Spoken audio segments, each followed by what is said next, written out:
kami yang di surga, Bapa yang mengasihi kami, Bapa yang peduli pada setiap kami anak-anak-Mu. Terima kasih Bapa, Engkau yang melakukan perkara-perkara yang ajaib dalam kehidupan kami. Dan hari ini kami merayakan semuanya itu Tuhan. Kami merayakan kebaikan-Mu. Dan kami percaya ke depan juga akan luar biasa lagi hidup bersama dengan Engkau. Terima kasih Tuhan Yesus untuk setiap pewahyuan, untuk setiap karunia-karunia yang sudah berikan dalam kehidupan setiap kami. Terima kasih Roh Kudus untuk hikmat, manfaat, pengetahuan yang Kau berikan dalam hidup kami. Dan saat ini juga ketika kami akan menerima firman-Mu, menerima terang-Mu Tuhan, menerima kebaikan-kebaikan-Mu Tuhan, menerima pekerjaan-Mu. Dan kami percaya bisa kami mendengar dan masuk dalam hati kami dalam firman-Mu untuk bekerja, memberikan kami pertumbuhan bersama kami mengenal Kau lebih dalam lagi. Amin. Terima kasih Bapa, kami ucap syukur.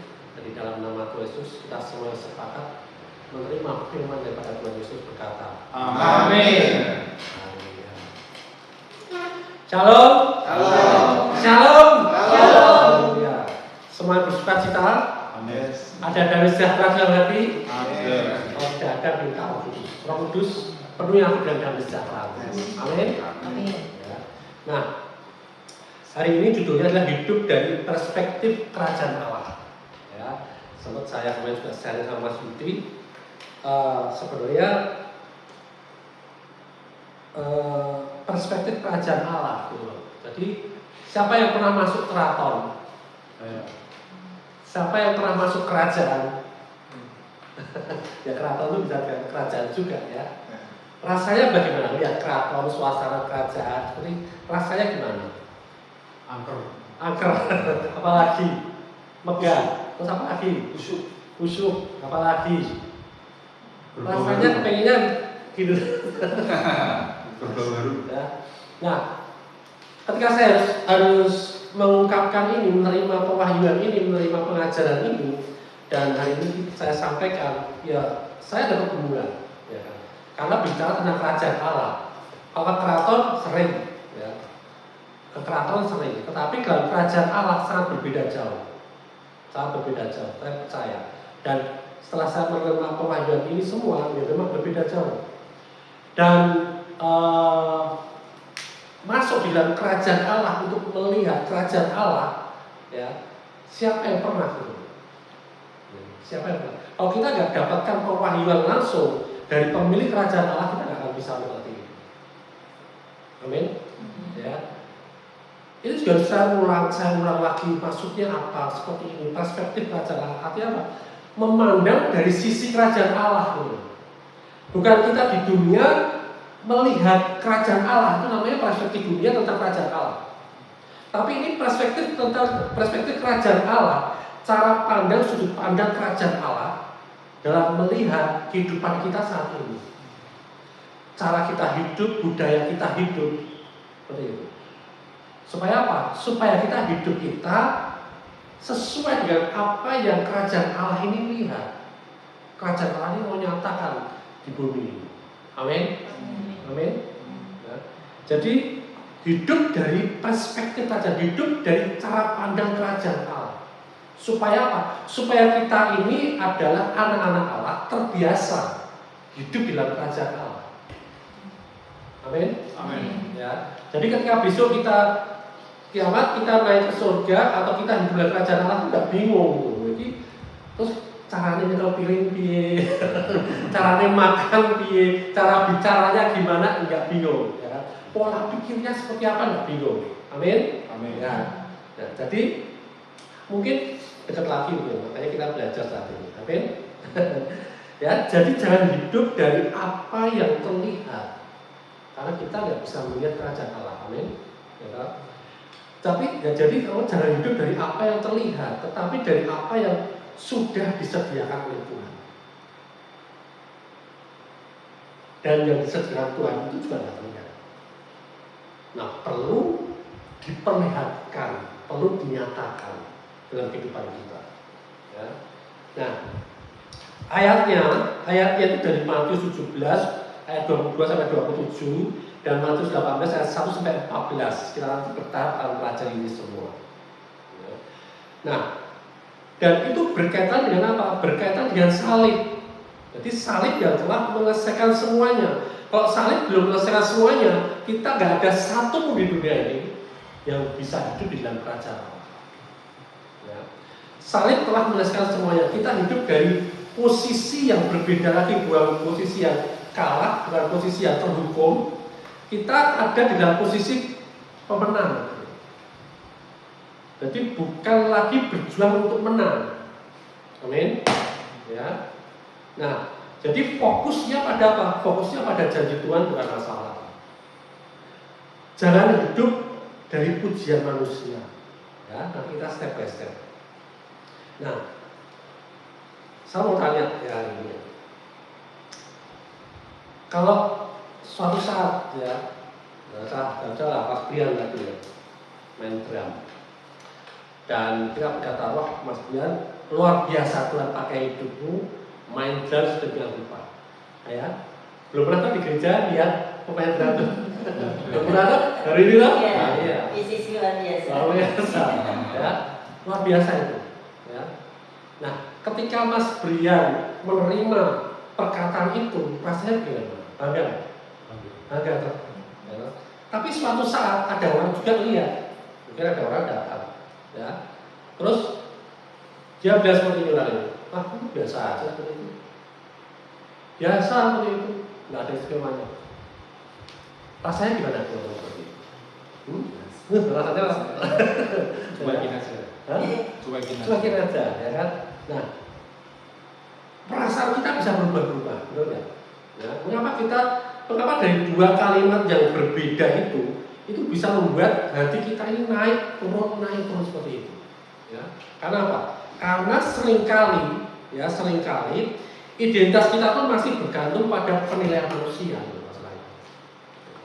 Kita terbiasa, oh aku ini seperti yang, oh dia mau seperti ini sama aku, oh aku ini ganteng, berarti aku ganteng. Tapi ada suatu saat yang bilang, oh Pak Samuel biasa aja kali, oh berarti mungkin aku jangan. Jadi berubah-ubah. Karena apa? Karena kita terbiasa mendengar suara orang, penilaian orang lain. Tapi kalau kita udah ngerti persis tentang identitas diri, oh aku ini ganteng, aku ini baik, aku ini pandai, mau orang mau ngomong apa aja, atau bahkan memuji kita, ya kita bersyukur aja. Dan kalau ada orang yang menjelekkan kita, ya ngaruh gitu.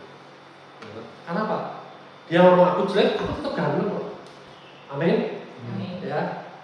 Kalau Yesus dikatakan Yesus bukan Tuhan dia tidak marah. Dia tidak berusaha mempertahankan dirinya, diakui bahwa dia Tuhan, enggak. Karena dia tahu, aku Tuhan. Aku tidak perlu mempertahankan ketuhananku. Karena identitasnya jelas. Amin. Ya kan? Jadi kalau ada orang bilang, Mbak Diana jelek, Mbak Diana santai aja, aku cantik kok. Buktinya Mas Diana aja mau. Mas Diana carinya yang cantik apa yang jelek? Hah? Ya cantik kan? Nah, dapat kan? Jadi identitas diri itu penting banget. Identitas diri itu penting banget. Nah hari ini kita belajar bahwa kerajaan Allah yang pertama bekerja dengan cara yang sangat berbeda. Ya, di dunia nilai kita ini ya ditentukan oleh prestasi kita. Benar ya? Ya. Nilai kita ini kita dihargai kalau kita berprestasi. Kita diterima kalau kita punya prestasi atau kita punya sesuatu yang mereka butuhkan, yang orang lain yang bisa capai tapi kita bisa mencapai dan kita diterima. Kalau kita nggak mencapai apapun, ya dunia nggak akan menerima kita. Tetapi dalam kerajaan Allah, ya nilai kita sudah ditentukan oleh apa? Oleh salib Kristus. Amin. Amin. Jadi hidup kita ini mengandung apa? Menanggung prestasi Kristus dari salib. Mengandung mahalnya darah Yesus itu. Ya.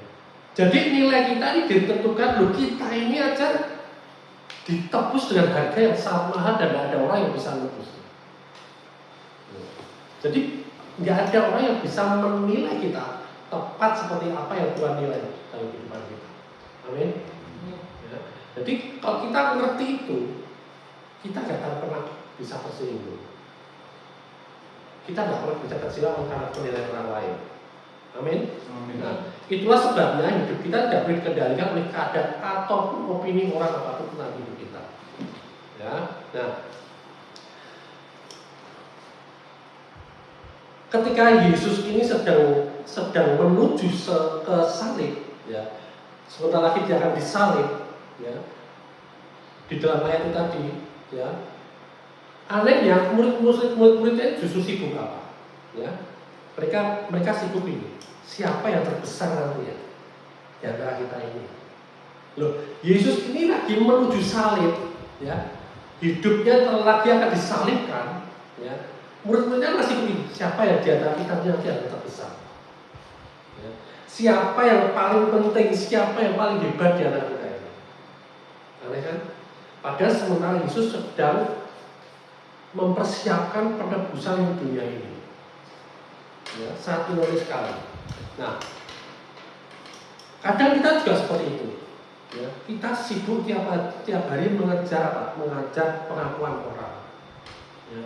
Mengejar untuk supaya orang ini menghargai hidup kita, mengejar supaya kita ini diakui. Sementara Tuhan ini sedang mengajarkan kita, ya, tentang kasih karunia-Nya yang Dia sudah selesaikan. Dan kita bisa terima itu semua. Amin. Ya.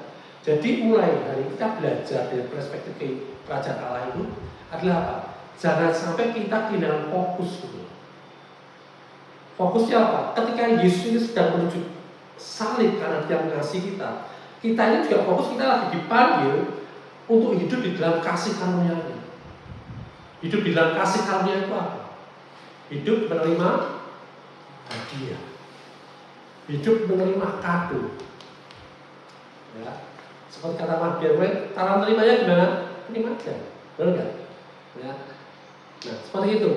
Jadi kita mengakui, kita fokus dengan apa yang Tuhan Yesus selesaikan dari salib, dan kita hidup dari situ.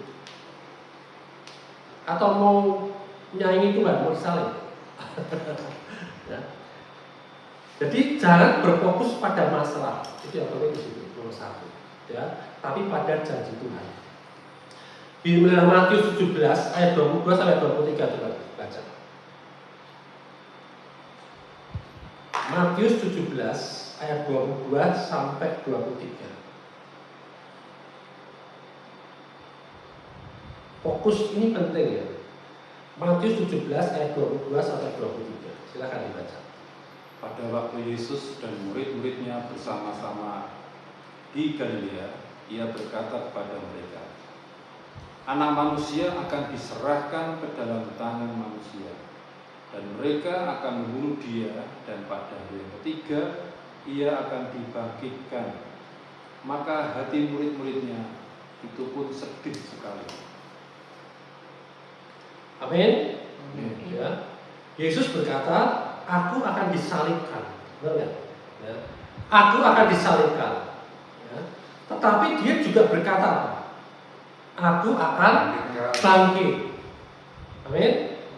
Ya. Tapi yang didengar muridnya apa? Salib. Disalib. Ya, yang mereka yang mendengar dari bagian pertama toh, yang disalib. Makanya mereka sedih. Ya. Mereka lupa pada bagian keduanya bahwa Yesus akan bangkit.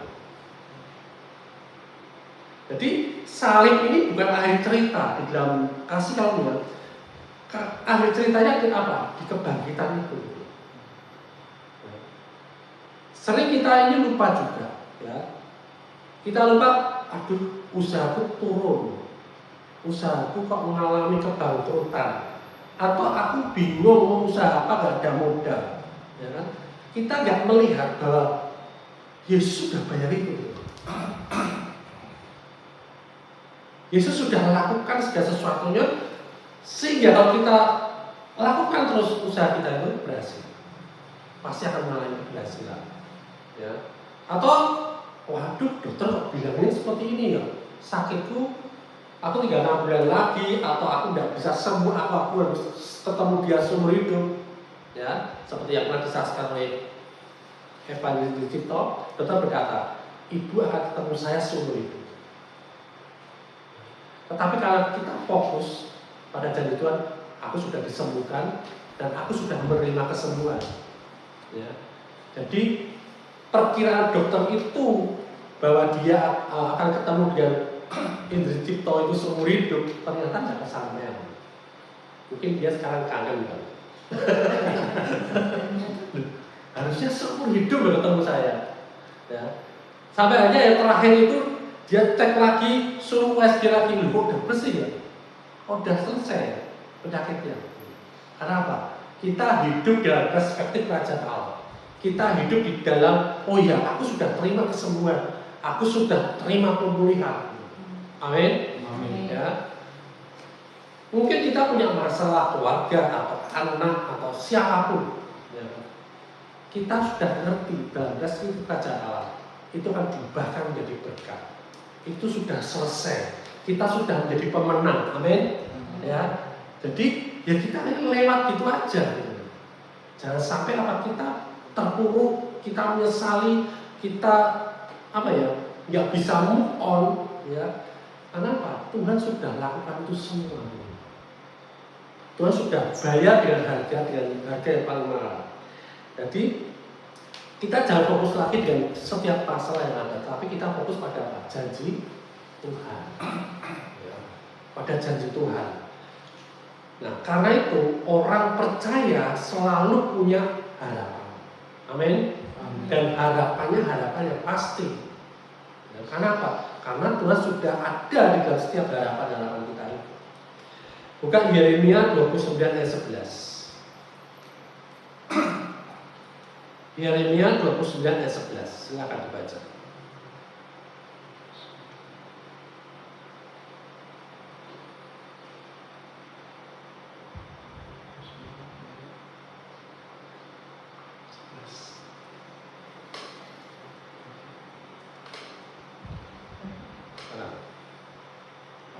Yeremia 29 ayat 11. Sebab aku ini mengetahui rancangan-rancangan apa yang ada padaku mengenai kamu. Demikianlah firman Tuhan, yaitu rancangan damai sejahtera dan bukan rancangan kecelakaan, untuk memberikan kepadamu hari depan yang penuh harapan. Amin. Amin. Ya, sebab aku ini mengetahui rancangan-rancangan apa yang ada padaku mengenai kamu. Dia tahu persis, karena dia yang merancang. Ya, nah, yaitu rancangan damai sejahtera, amin. Bukan rancangan kecelakaan.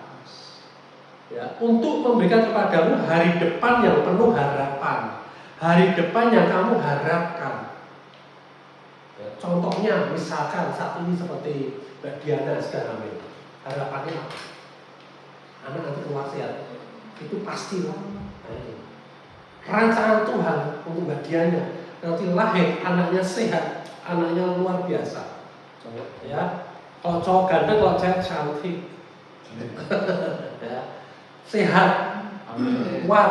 Amin. Mau berat berapa kilo? Panjang berapa meter? Berapa meter? Nah, dan itu sudah ketika saat ini pun sebelum lahir Tuhan sudah rancangkan tentang anak ini dalam kehidupan yang nanti. Amin. Amin. Ya. Dan rancangannya rancangan penuh damai sejahtera. Rancangan bukan rancangan kecelakaan. Jadi kalau terjadi sesuatu yang tidak baik itu bukan dari Tuhan, tolak dan fokus tetap pada janji Tuhan. Amin. Amin. Ya. Jadi fokus kita ini bukan pada masalah yang ada atau yang akan timbul atau jangan-jangan itu timbul, tapi fokus kita adalah janji Tuhan. Amin. Amin. Ya. Jadi hidup itu penuh dengan harapan yang pasti dengan Tuhan. Nah, ilustrasinya seperti ini. Bayangkan ya, kalau kita ini sedang nonton film. Pernah nonton film? Pernah nonton film ya. Nah, baru 15 menit pertama, ya, baru 15 menit pertama, si, nah itu salah fokus tuh. Baru 15 menit pertama, peran utama jagoannya ini sudah dipukuli, sudah babak belur, kalah. Padahal filmnya masih 30 menit lagi. Ya. Lalu kita bicara, wah mati jagoannya, mungkin filmnya belum selesai, sudah mati dulu. Ya. Nah, padahal filmnya itu masih 30 menit atau 1 jam lagi. Ya. Kita mengambil kesimpulan terlalu cepat gitu. Ya. Begitu juga dengan hidup ini. Kadang kita ini baru melihat, oh Yesus mau disalib, baru lihat Jumat Agungnya ini, ya. Tapi kita nggak pernah melihat Minggu Paskahnya itu belum datang. Dan pasti kan, amin. Ya, pasti Tuhan bangkit. Ya. Nah, jadi kita pikir, waduh ini film ini nanti mesti continue ini pemeran utamanya, lakonnya aja dipukuli ya bisa-bisa. Ya. Padahal kalau ini diterusin lagi, ya, pasti jadi pemenang. Amin. Ya. Nah, Tuhan itu selalu bekerja. Roma 8 ayat 28 coba dibaca.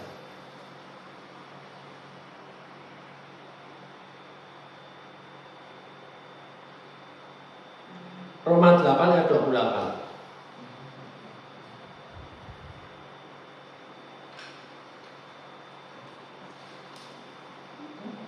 Roma 8 ayat 28 salah dibaca. Kita harus sekarang bahwa Allah turut bekerja dalam segala sesuatu untuk mendatangkan kebaikan bagi mereka yang mengasihi Dia, yaitu bagi mereka yang terpanggil sesuai dengan rencana Allah.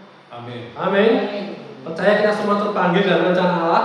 Amin. Ya, dalam perut ibunya, ya, kita ini sudah dipanggil, sudah ada rencana Allah yang dikandung dalam kehidupan kita. Amin. Amin. Ya, dan Tuhan selalu bekerja, ya, dan Dia sedang bekerja. Jadi waktu Tuhan itu selalu tepat, ya, Tepat. pasti tepat. Ya. Rencana Tuhan selalu terbaik. Amin. Amin. Tuhan, kalau ada situasi yang nggak baik, Tuhan bisa ubahkan situasi itu menjadi baik. Amin. Dan akhir cerita ada di tangannya untuk kita orang percaya. Seperti itu. Jadi, ya, jangan lihat hanya ketika Yesus nanti disalib, ya, tapi percaya dalam hidup kita bahwa Dia pasti bangkit. Sama. Ya, ketika kita mengalami masalah, jangan lihat masalah, fokusnya pada janji Tuhan. Nah, kita ini pemenang dan kita pasti menang. Amin. Amin. Haleluya. Nah, yang kedua, hidup dalam perspektif kerajaan Allah, ya. Lukas 9. Lukas 9, silakan dibaca.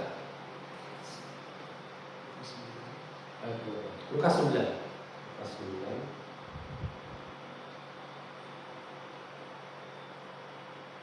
Mengenai orang-orang itu mau membunuh Yesus. Oke lah, kita tahu ya. Poin Lukas 9 itu, ya, semua orang baru saja dia memuji Yesus di atas. Dia teriak-teriak, mereka mengeluhkan Yesus. Hosana, Hosana, gitu kan? Ya, mereka memuliakan Allah.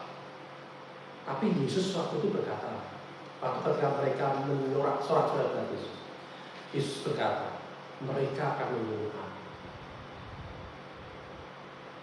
Mengapa?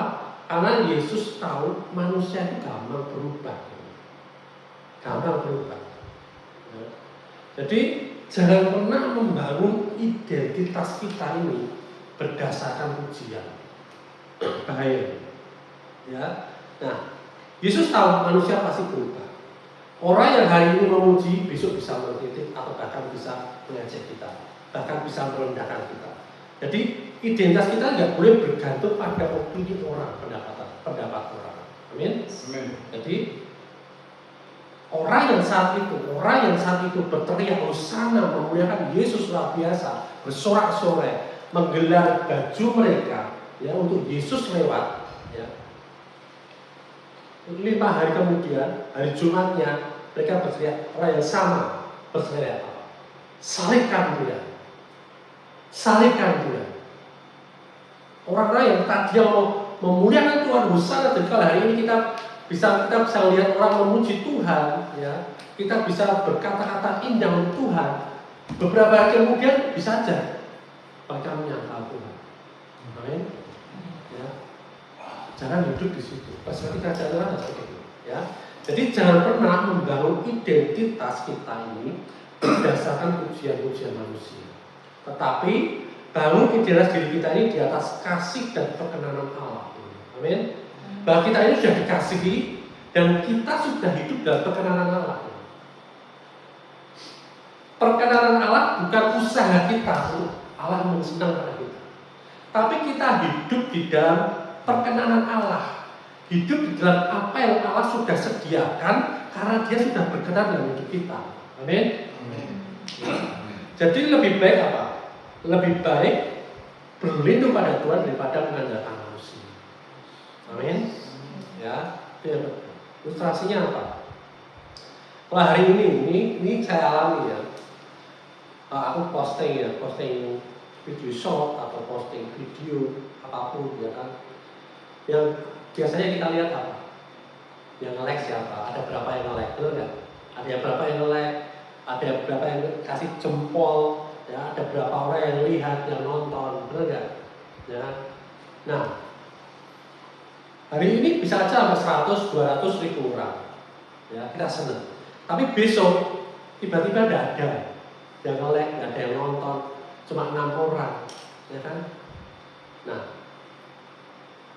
nilai kita bisa berubah nggak di sini? Bisa kalau kita lihat itunya. Tapi sebenarnya nilai kita tidak pernah bisa berubah. Amin. Amin. Ya, lakukan aja.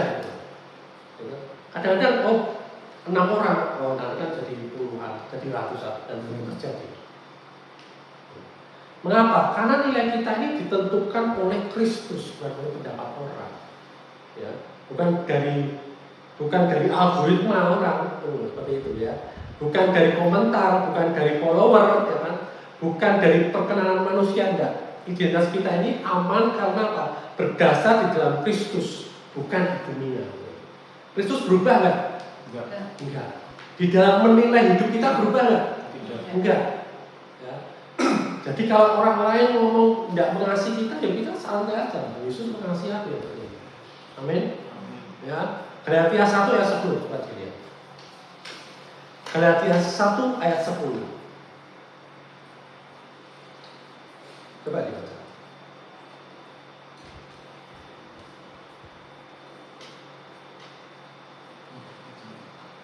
Jadi bagaimana sekarang? Adakah ku cari kesukaan manusia atau kesukaan Allah? Adakah ku coba berkenan kepada manusia? Sekiranya aku masih mau mencoba berkenan kepada manusia, maka aku bukanlah hamba Kristus. Amin. Kalau kita mencari perkenanan manusia, kita nggak bisa menjadi hamba Kristus. Amin. Ya. Jadi jangan bangun identitasmu dari pujian manusia. Dari like, dari jempol, berapa banyak jempolnya, ya. Nanti jarinya jempol semua, ya. Tetapi di atas kasih, amin. Di atas kebenaran, amin.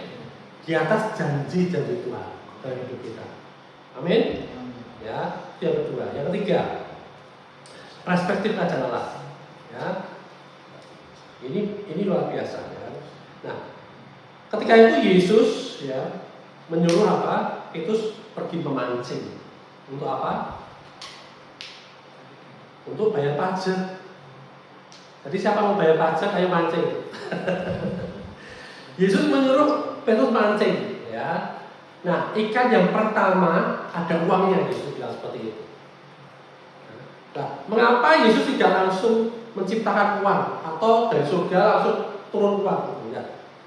Karena apa? Karena Allah mau bekerja sama dengan kita manusia. Amin. Ya. Jadi Tuhan sudah menyediakan, tetapi kita harus melangkah, kita harus action untuk kita menerima apa yang Tuhan sudah sediakan. Yesus tahu apa yang Petrus butuhkan. Yesus tahu apa yang Samuel butuhkan. Yesus tahu apa yang Leo butuhkan. Yesus tahu apa yang Mas Yudi dan keluarga butuhkan. Amin. Ya. Dan Yesus akan memberikan arahan. Yesus akan seperti Yesus menyuruh Petrus, ayo kamu mancing. Nanti ikan pertama buka dulu, ada uangnya ambil. Ya. Untuk bayar pajak, untuk kamu, untuk aku juga. Ya. Yesus, ya, kemudian Petrus melangkah dengan iman. Ya. Kalau dia melangkah gak dengan iman, dia mau mancing gak? Tidak mau. Dia pengalaman mancing, ya. Tuhan menyediakan dengan cara yang ajaib. Jadi, ya, Matius 7:27 berkata, ia pergi melemparkan jalannya dalam laut dan menarik seekor ikan. Dan setelah membuktikan dibukanya, dia mendapat sekeping uang. Amin. Ya, jadi Allah bekerja sama dengan manusia. Ini perspektif Raja Allah seperti itu. Enggak semuanya Allah, kalau kamu butuh duit, dilempar duit dari surga, dan seperti itu. Butuh makan, dari surga keluar makanan gitu. Enggak kan? Ya, mulai dari apa?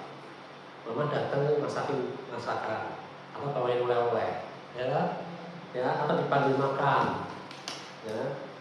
Nah, Allah bekerja sama dengan manusia. Surga bertemu dengan bumi, jadi surga ini bertemu dengan bumi.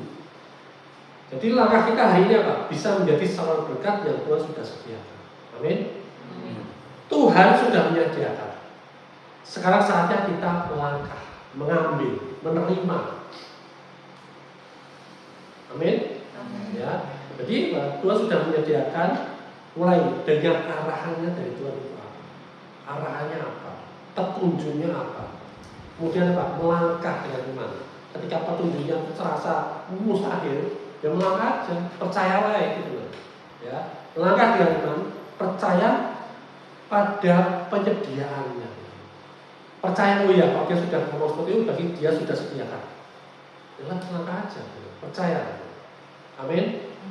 Ya. Jadi ilustrasinya seperti ini. Kita namanya benih, ya. Terjadi pertumbuhan. Yang berikan pertumbuhan siapa? Tuhan. Allah. Amin. Ya. Jadi iman itu seperti itu. Kita tanam firman Tuhan, kita tanam janji Tuhan, kita percaya dengan apa yang Tuhan nyatakan dalam kehidupan kita, ya kan? Nah, percayakan pertumbuhannya pada Tuhan. Banyak orang berkata seperti ini. Oke, saya percaya Tuhan menyediakan, tapi dia tidak mau belajar, nggak mau tahu caranya, nggak mau dimuridkan, nggak mau, petunjuknya seperti apa sih untuk menyatakan itu semua? Bagaimana cara menggunakan kuasa Tuhan? Bagaimana menyatakan talenta-talenta kita? Bagaimana menggunakan apa yang Tuhan sudah taruh dalam kehidupan kita? Kita nggak mau belajar. Ya. Tahu Tuhan sudah sediakan. Kalau Tuhan sudah sediakan semua dalam hidupmu, amin. Ya, tapi nggak mau belajar caranya. Dibikinnya pada disediakan, tiba-tiba terima. Ya, nah nggak mau apa? Nggak mau bekerja, diam aja. Ya, nggak mau bekerja, nggak mau usaha, nggak mau melakukan sesuatu gitu untuk menyatakan apa yang Tuhan sudah sediakan. Ya. Loh, bedanya apa dengan orang dunia, dengan perspektif dunia pada model pekerjaannya? Kalau orang dunia bekerja untuk apa? Untuk diberkati, benar nggak? Kalau kita, karena kita sudah diberkati, sudah disediakan, kita ngambil yang sudah disediakan itu dengan apa? Dengan melakukan pekerjaan. Jadi kita makin giat melakukannya. Amin. Karena pasti sudah tersedia, pasti kita menerima. Ya. Katanya Tuhan sudah menyediakan tapi tidak mau melayani. Ya. Tuhan tidak minta pelayanan kita. Amin. Tapi karena kita ini mengasihi Tuhan, ya, karena kita ini tahu sadar benar bahwa Tuhan itu sudah melayani kita terlebih dahulu. Respon kita apa? Melayani Dia. Jadi semakin kita kenal Tuhan itu seperti apa dalam kehidupan kita, Tuhan akan mendapatkan pelayanan kita. Amin. Kalau dulu kita masih kecil disuruh kamu ambilkan piring, Pak, ambilin ini, ambilin itu, ya kan, bersihkan tempat ini, dulu disuruh. Tapi setelah kita dewasa ngerti bahwa semua ini Dia sudah sediakan. Semua ketika aku dari kecil menjadi besar, ternyata tanpa orang tua aku nggak bisa sebesar dan sebaik ini. Ya. Kita akan membalas dendam karena apa? Kita mengasihi. Amin. Ya. Jadi Tuhan nggak minta pelayanan kita. Dia sudah terlebih dulu melayani kita. Karena ketika sadar itu, Tuhan akan mendapatkan pelayanan kita. Amin. Ya. Saya percaya Tuhan menyediakan, tapi kita nggak pernah melangkah. Saya ini di sini ada misalkan kue Bandung. Oke, makasih ya. Tapi aku di rumah terus nggak pernah ambil. Bisa menikmati ya? Nggak bisa. Ya. Nah, beriman nanti jalan sendiri. Kita punya otoritas ya. Dalam nama Yesus, ke Bandung nyampe sini. Gosel. Kita telepon Pak Leo. Supranatural ya. Nah, padahal Tuhan berkata tadi apa pada Petrus, lemparkan pancingmu, kailmu. Amin. Ya, Yesus menyuruh pergi mancing. Ikan pertama ada uang. Ya. Ulangan 8 ayat 18. Ulangan dibaca.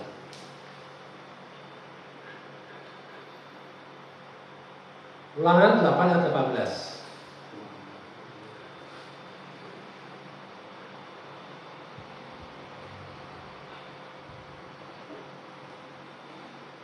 Ya, saya baca.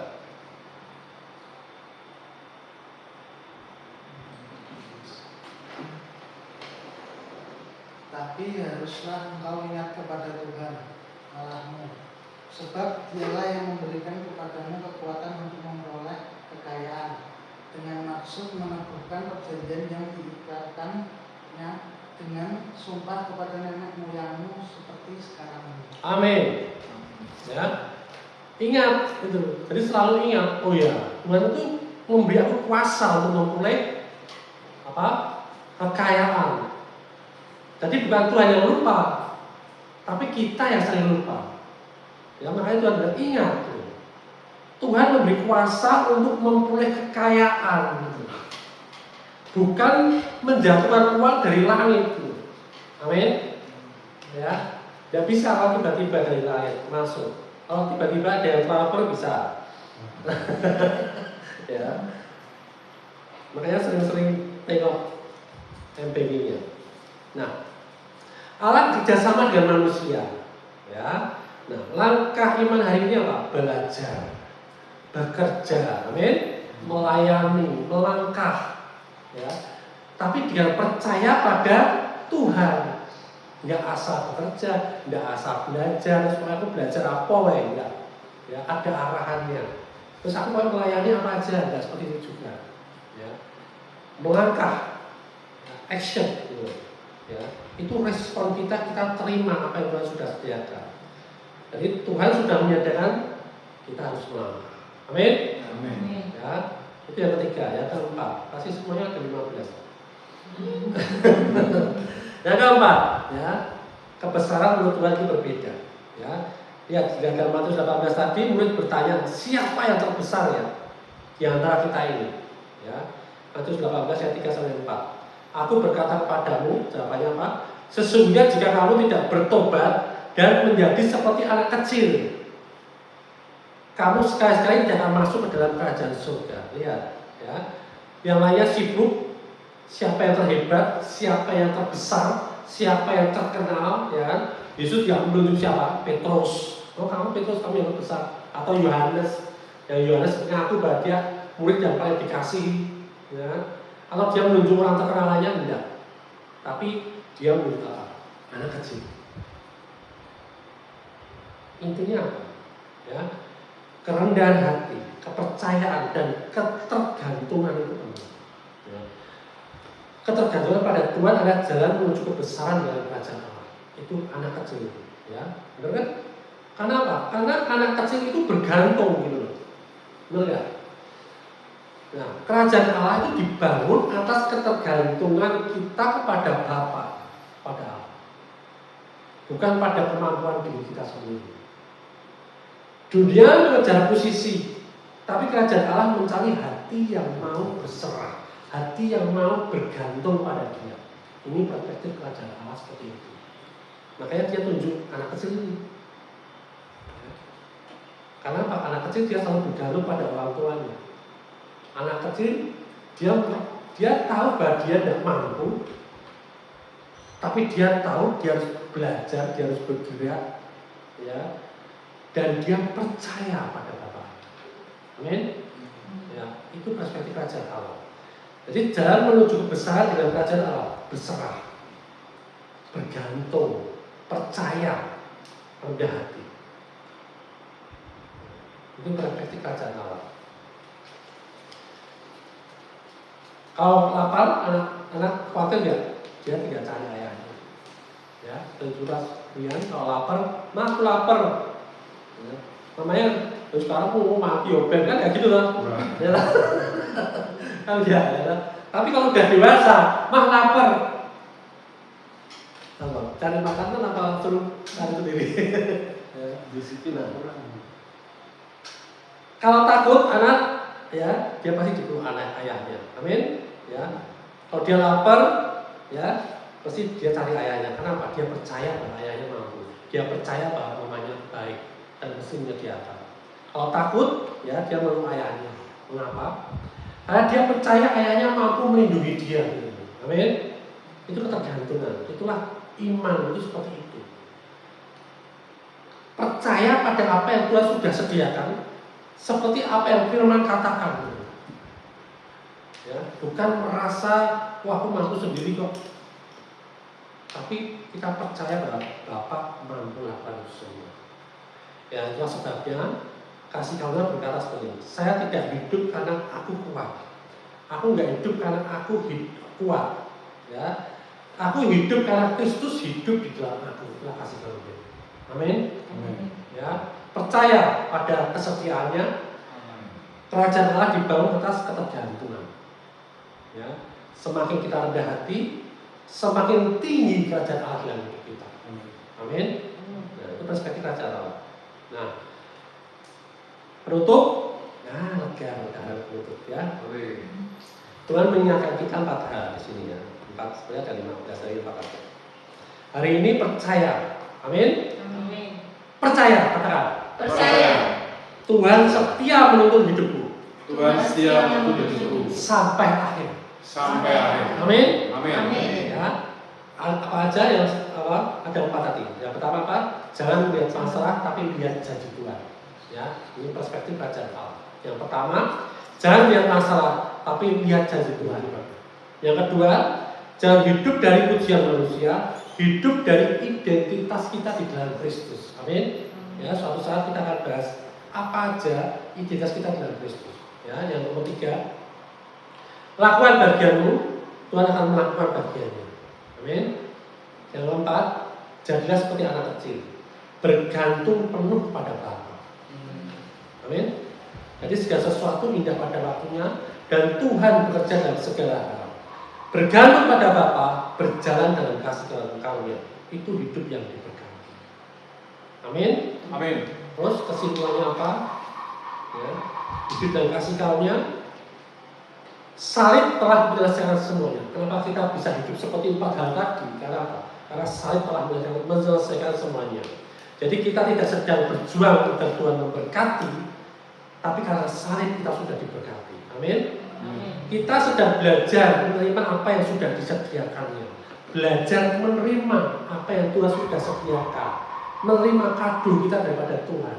Ya, kita nggak harus bayar harga lagi, enggak. Tapi kita melangkah aja terima. Kita tidak sedang mengejar identitas. Amin. Kita sudah memiliki identitas sebagai anak-anak Allah, sebagai ahli waris kerajaan surga. Kita tidak sedang mengejar kemenangan. Kita sedang berjalan dari posisi kemenangan. Amin. Amin. Ya. Jadi hari ini kita berhenti hidup berdasarkan keadaan, ujian manusia, atau kemampuan diri saat ini. Tapi kita mulai belajar dalam satu kebenaran di dalam Kristus. Aku sudah lengkap. Amin. Amin. Ya, Tuhan sudah menyediakan segala sesuatu yang aku butuhkan. Ya, kita nggak perlu gedor-gedor pintu surga lagi untuk Tuhan bangun dan menyediakan kebutuhan kita. Tidak perlu. Ya, kita hanya perlu menerima, menyadari. Ya, tugasku hanya percaya, melangkah dalam ketaatan dan menerima kasih karunia. Amin. Amin. Amin. Kabar baik? Kabar baik. Bapa yang baik, kami mengucap syukur Bapa karena kami mengerti kebenaran untuk hidup di dalam perspektif kerajaan Tuhan. Karena dalam kerajaan Tuhan, kami percaya bahwa Engkau sudah sediakan segala sesuatunya. Engkau sudah selesaikan segala sesuatunya. Di dalam Engkau kami tidak melihat masalah-masalah kami lagi. Masalah tetap ada, kami hadapi itu. Tetapi kami melihat janji-Mu Tuhan dalam kehidupan kami. Kami tidak hidup lagi dari pujian-pujian manusia atau ejekan manusia atau perkataan manusia, tetapi kami hidup dari identitas kami di dalam Kristus. Kami Tuhan mulai melakukan bagian kami, dan kami percaya Kau sudah melakukan bagian, dan bagian itu lebih baik daripada apa yang kami lakukan. Bagian kami adalah kami menerima apa yang sudah Kau sediakan. Kami mau menjadi seperti anak kecil, bergantung penuh pada Engkau Tuhan, bergantung penuh atas penyediaan-Mu, bergantung pada apa yang sudah Kau sediakan dalam kehidupan kami. Terima kasih Bapa, terima kasih Roh Kudus untuk pewahyuan ini. Terima kasih untuk kami Kau sediakan, untuk kami Kau siapkan Tuhan, untuk kami menyelesaikan setiap panggilan kami dalam dunia ini dan menjadi berkat bagi banyak orang. Terima kasih Bapak, di dalam nama Tuhan Yesus kita sepakat berkata amin. Grace of God is shining bright, guiding me through every night. In your love I find my light with you. Everything's alright.